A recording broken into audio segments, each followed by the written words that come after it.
We got some interesting stuff to talk about today.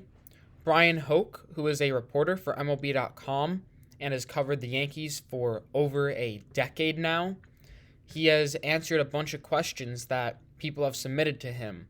And I want to go over his answers to these questions because Hoch has a lot more insight and a lot more knowledge than most people on the Yankees. He's gone to interview players, he's been in the clubhouse, he's known this organization for over 10 years. So when he answers a question, he knows a little bit more than we do as fans. So the first question he was asked was what the Yankees are going to do about Giancarlo Stanton. He responded by saying that the Yankees are going to be keeping him next year. He still has, I think, 3 or 4 years on his contract. He's getting a lot of money, no trade clause.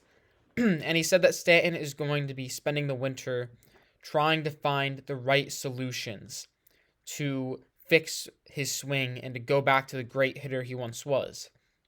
And he said that Stanton really just needs to make minor tweaks, but he needs to make the right minor tweaks. Stanton still has ridiculous power. He hits the ball crazy hard, but stuff is off, and he just needs to find the small things that aren't working, which are making the big picture look so bad. Next, he was asked, do you think the Yankees are going to push hard for Yoshinobu Yamamoto? And he did not really give a direct answer to this. He just kind of gave a recap of the Yankees' interest in Yamamoto, with Brian Cashman viewing him pitch a no-hitter. And he said that there's going to be lots of competition for Yamamoto. He mentioned the Mets specifically, and he said that Yamamoto is likely going to get a contract near $200 million. Now, this does tell us something. He responded to this question.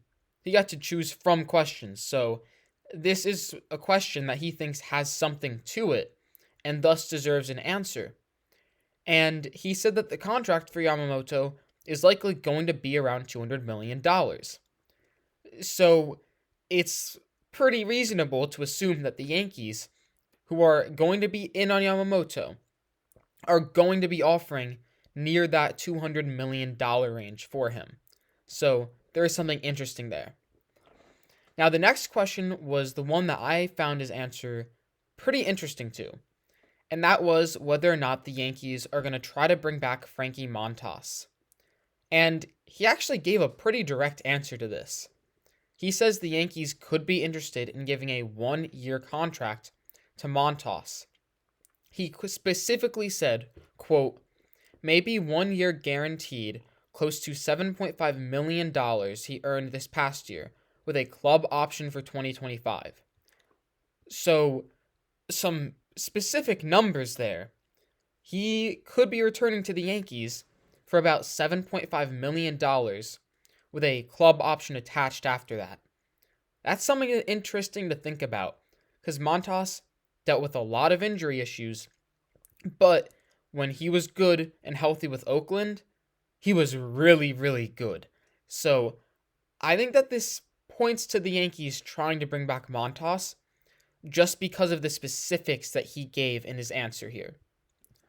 Next, he was asked what his honest opinion was on the audit that the Yankees are going to do. He specified that it's not actually an audit, but the Yankees just comparing notes with an outside company, essentially, which we already found out.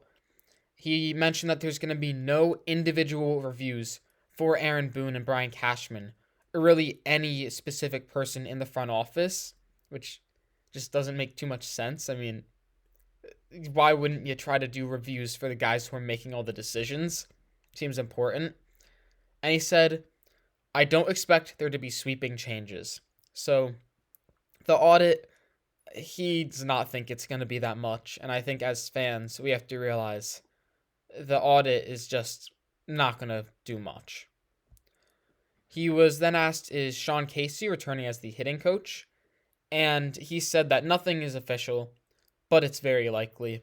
And that's what all the reports have been saying, so expect Casey back next year.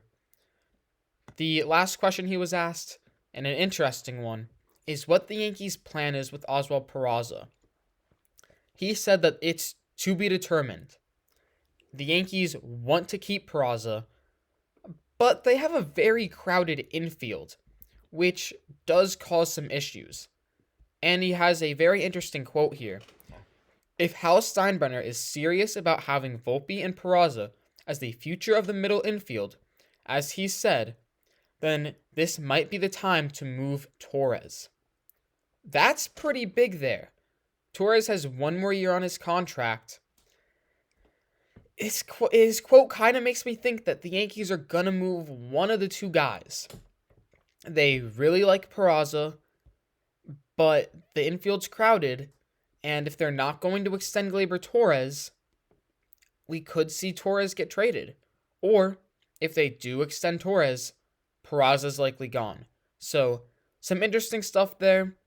An actual reporter here who's been in the Yankees clubhouse, giving some solid answers on some big questions. Let me know what you think about his answers in the comments below.